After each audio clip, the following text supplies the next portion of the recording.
I live my life like a top fuel dragster, always trying to go 350 mile an hour.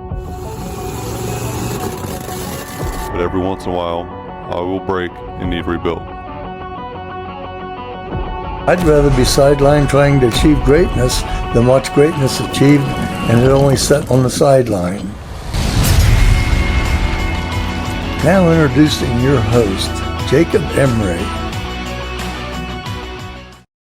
This episode is brought to you by R&R Pipeline, an infrastructure company. Our purpose? Enhancing America's infrastructure with a safety-driven, integrity-led culture that provides an environment for team members to grow and thrive. So do you think macro or micro? Are you big picture all the time? Are you small picture all the time? Do you think about both? What does that look like for you as a person planning your life, career path, what you want out of life? I'm at Chicago right now for Strategic Coach. Wrapped up a workshop last night, had an incredible day, absolutely incredible. And going in, my thought process was wrapped around priority awareness. Do I know what is a priority to me? Am I making sure I'm aware of it? Am I saying no when I need to? Am I justifying opportunities and taking them because I think I want to and then regretting it later? Or am I saying no to opportunities that may not be the right time, put it in the parking lot, let it sit for a while, and come back to it later? I felt like I was really aware and very clear on my priorities. My clarity for my direction was all good. And I realized throughout the day, I was thinking very micro. As a visionary and now understanding who I truly am, I got caught up in the immediate thing, the little catchy thing that could happen right now.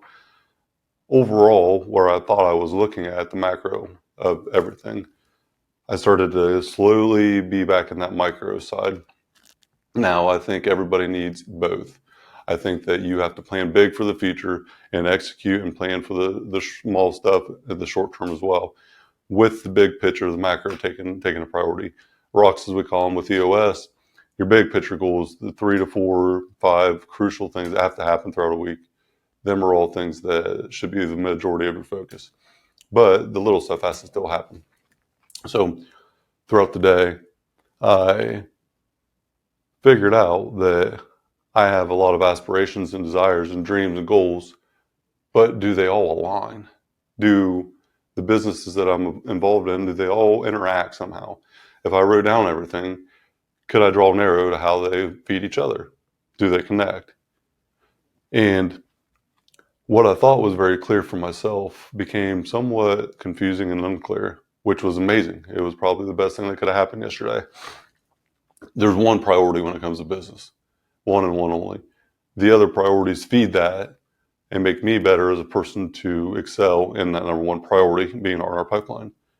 I know that is everything I've done is for R&R Pipeline. So what do these other things have to do with R&R and how do they drive it? And I circled back around all day yesterday and figured out that they all do feed it, whether directly or indirectly, and they're all for it. And I was not looking at the big picture, but on a micro level, they all do connect. So the dots do connect. And the purpose, though, and the intent behind of it has changed and evolved a lot in the short term, all for the greater good of our pipeline. And now I can see it in a different way, or it's more clear to me now than it was before. So are you taking care of the micro, the small day-to-day stuff? Are you so present on right now that you don't have a bigger future? You don't have a bigger vision for the future for yourself? Are you making the macros, the big picture items? Are they the priority? Are you aware of these things? When you take on a challenge or a task, or you say yes to something, does it fit with the macro priority list? It's so easy to take on a micro challenge that leads to a macro time commitment. So when you think it's going to be small, realize that there's indirect time cost to that. So 15 minutes away from your house, You agreed a 1 hour meeting to talk to somebody, have lunch, whatever it may be. That's 15 minutes to and from. So call it 20 minutes to 30 minutes to get there a little early. As entrepreneurs, we have to make sure that we're on time, and that is one of my flaws now, but we'll take that. Make sure you get there early. You're there. Conversation may run over. 2 to 3 hours are spent. There's the time to set it up, the follow-up time, whatever may come after. Whatever the intent was is okay. If it's good intent, if it's good effort put into it, that's fine. The outcome will be what it is. But is it aligned with your priorities? So I have been known to jump into things that are not going to benefit my priorities. And because of that, I make sure now that if it doesn't align with the 3 to 5 things I got to accomplish in this year, for the 3 year, for the 10 year, then I'm probably not going to do it right now. There's a season to experiment, a season to do other things, and there's a season where nothing else matters but them 3 to 5 priorities. So are you thinking on a macro scale, a micro scale? Are you doing enough of both? And does your micro lead to your macro? If you're doing small things that don't lead to your ultimate big picture goal, you probably should realign yourself and look at your priorities. Do you have the priority awareness to take your micro to the macro?